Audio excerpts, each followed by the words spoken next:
सार बचन राधा स्वामी वार्तिक भाग दूसरा बचन 249।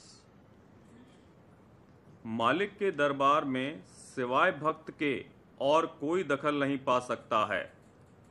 जितने ऋषि मुनि योगी यति ज्ञानी सन्यासी परमहंस हुए और अपने मत के पूरे भी थे, पर उनको मालिक के दरबार में दखल नहीं मिला, क्योंकि अहंकारी थे और निगुरे।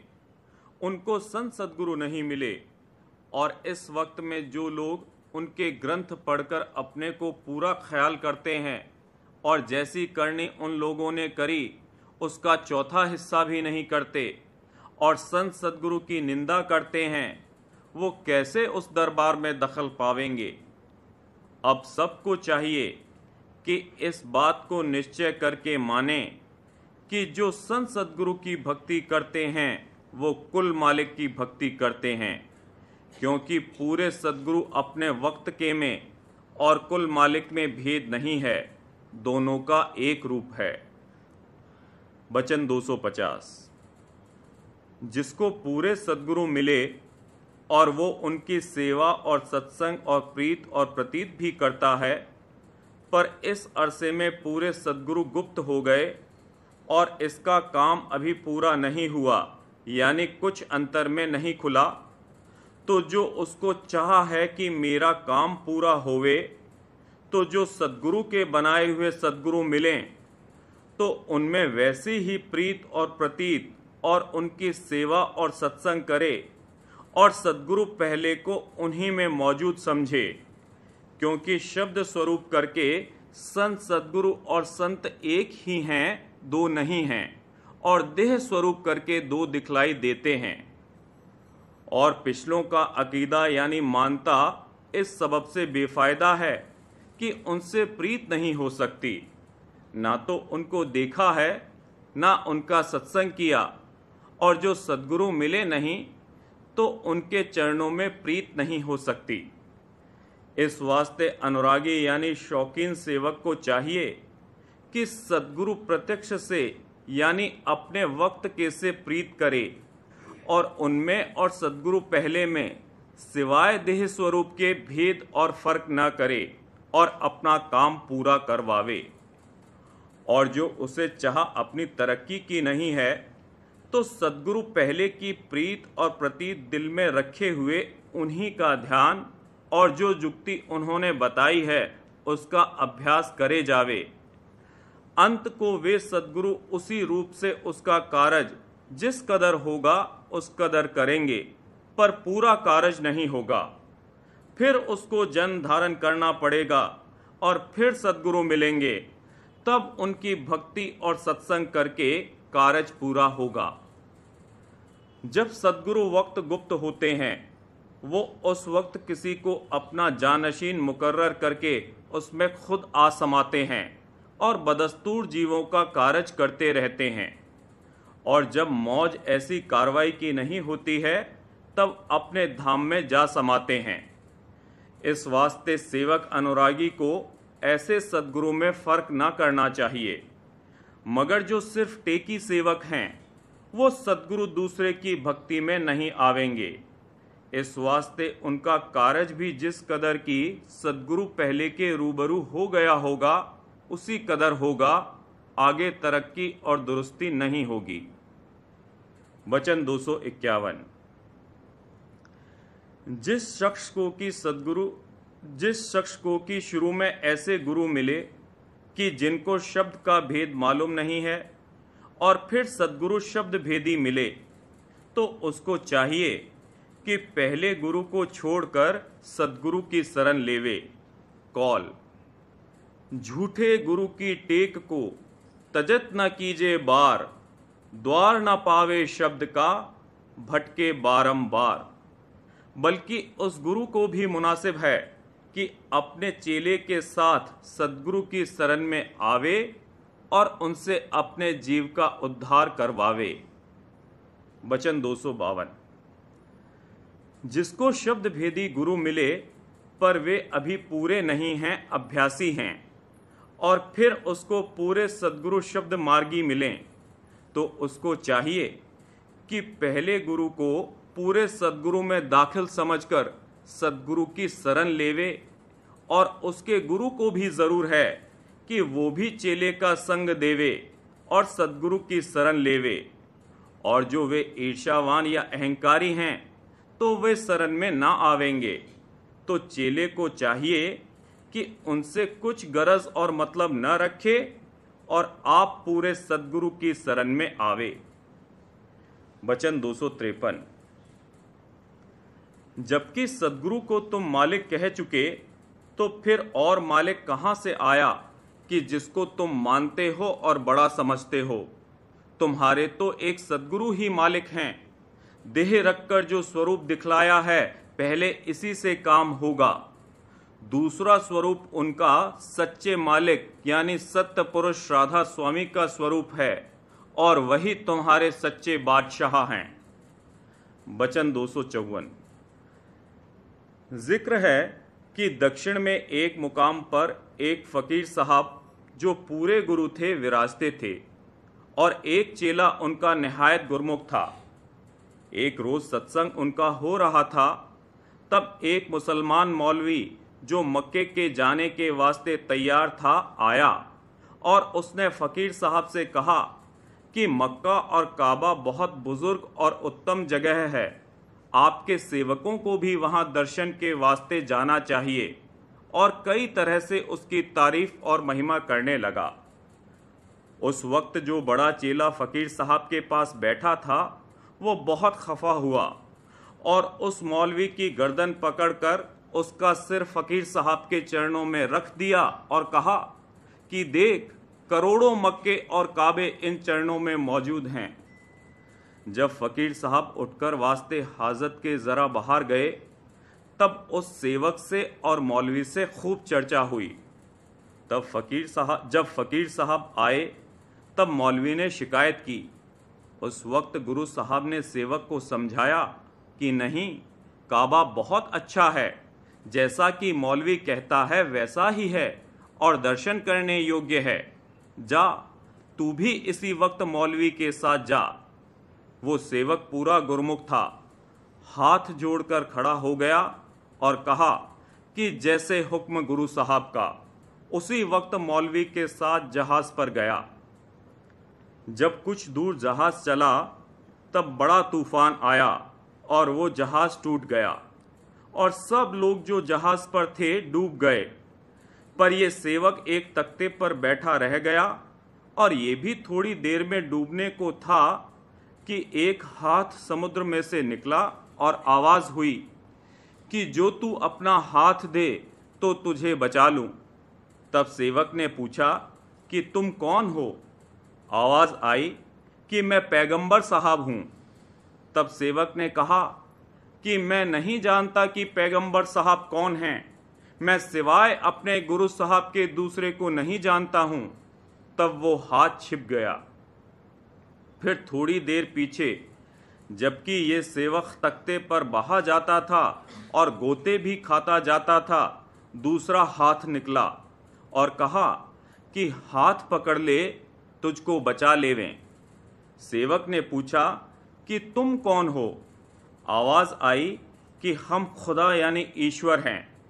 इसने वही जवाब दिया कि मेरा खुदा तो मेरा गुरु है, दूसरे खुदा को मैं नहीं जानता। तब वो हाथ भी छिप गया। जरा देर पीछे फिर तीसरा हाथ निकला। वो हाथ उसके दादा गुरु का था। उन्होंने कहा कि मैं तेरे गुरु का गुरु हूं, मुझे तू अपना हाथ दे, मैं तुझको निकाल लूं। तब उस सेवक ने जवाब दिया कि मैं सिवाय अपने गुरु के अपना हाथ किसी को नहीं दे सकता हूं, कोई क्यों ना होवे, चाहे मैं डूब जाऊं चाहे जिंदा रहूं, मैं सिवाय अपने गुरु के किसी के कहने से नहीं निकलूंगा। तब वो हाथ भी गुप्त हो गया। फिर आप गुरु साहब आए और उन्होंने सेवक को गले लगा लिया और फौरन अपने मकान पर ले आए। अब मालूम करो कि पैगंबर साहब और खुद ईश्वर और गुरु के गुरु ने जो आवाज़ दी थी, वो इसके इम्तिहान और परीक्षा के वास्ते थी, और जब वो गुरुमुखता में सच्चा और पूरा उतरा, उस वक्त गुरु साहब आप प्रकट हुए और उसको बचा लिया। अब जीवों को चाहिए कि जहां तक बने इसी तरह की मजबूत और सच्ची प्रीत और प्रतीत सद्गुरु की करें।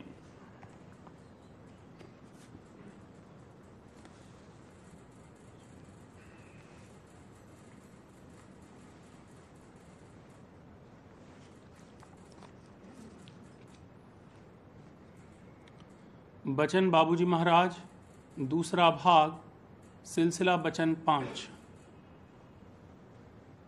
सब छोड़ छाड़ कर पहाड़ और गुफा में जाकर रहने से कुछ हासिल नहीं होगा। असल में वो लोग जो ऐसा करते हैं छोड़ते कुछ नहीं हैं, सब वासनाएं अपने साथ ले जाते हैं।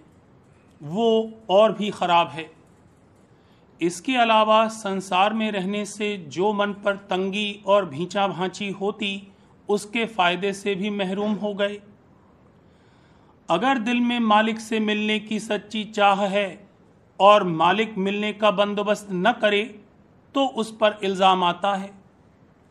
हर एक की हैसियत के मुआफिक मालिक सबके लिए बंदोबस्त करता है। साध, महात्मा, पीर, पैगंबर वगैरह बराबर आते रहे हैं और अपने अपने दर्जे के मुताबिक परमार्थी कार्रवाई कराते रहे हैं। लेकिन अब पिछलों की टेक बांधने से कोई फायदा नहीं हो सकता। लुकमान हकीम जब मौजूद थे, उनके पास जाने से फायदा हो सकता था, मगर अब तो वो नहीं है। उनकी तारीफ करने से फायदा नहीं हो सकता। जो हकीम अब मौजूद हैं, उनको तलाश करना चाहिए, उनके पास जाने से फायदा होगा। और इस बात को समझ लेना चाहिए कि रूहानी तरक्की बराबर हो रही है और ज्यों-ज्यों जीवों का अधिकार बढ़ता जाता है, ऊंचे दर्जे की कार्रवाई कराने वाले पुरुष आते हैं। लोग हंसी उड़ाते हैं कि इतने दिनों तक शब्द का उपदेश देने वाला कोई नहीं आया था और अब कलयुग में आए हैं।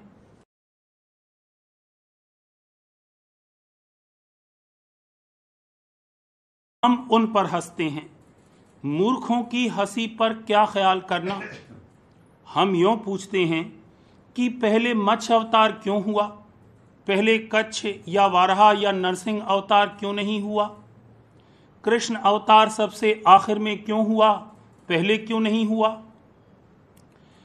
4 बातों पर सब मुनहसिर है: समय, कर्म, संस्कार और अधिकार। संस्कार ही केवल नहीं, अधिकार भी पैदा होना चाहिए।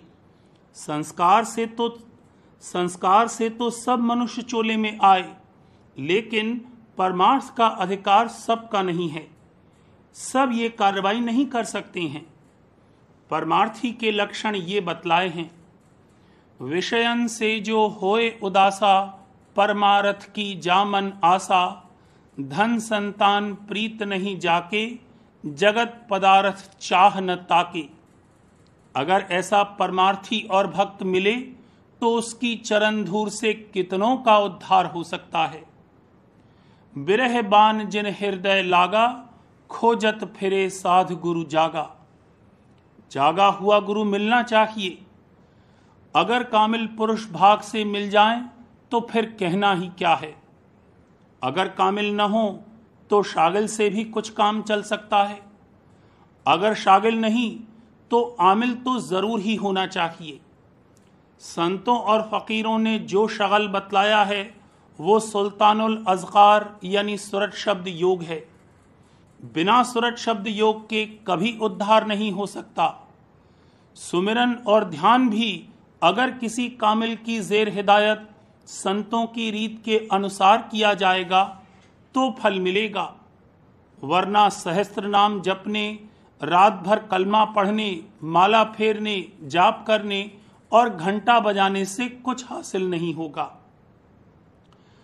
जो लोग सुमिरन जाप और ध्यान करते तो हैं, मगर न नाम और नाम का भेद मालूम है और न स्थान मालूम है। बेठिकाने कार्रवाई करते हैं इससे फायदा नहीं होता। एक ओंग सोंग नीचे मुकाम का है और एक सत ओंग और सत सोहंग ऊपर है। नाम और नाम का भेद सिर्फ मुर्शिद कामिल से मालूम हो सकता है और उन्हीं से उपदेश लेकर उनकी हिदायत में कार्रवाई करने से फल प्राप्त होता है। मगर इस बात को अच्छी तरह समझ लेना चाहिए कि जो अपनी करनी के बल पर करेंगे कि मैं करता हूं, उनको कामयाबी हासिल नहीं होगी। मुर्शिद कामिल की मेहर व दया के साए में परवरिश होगी, उनकी दया से काम बनेगा।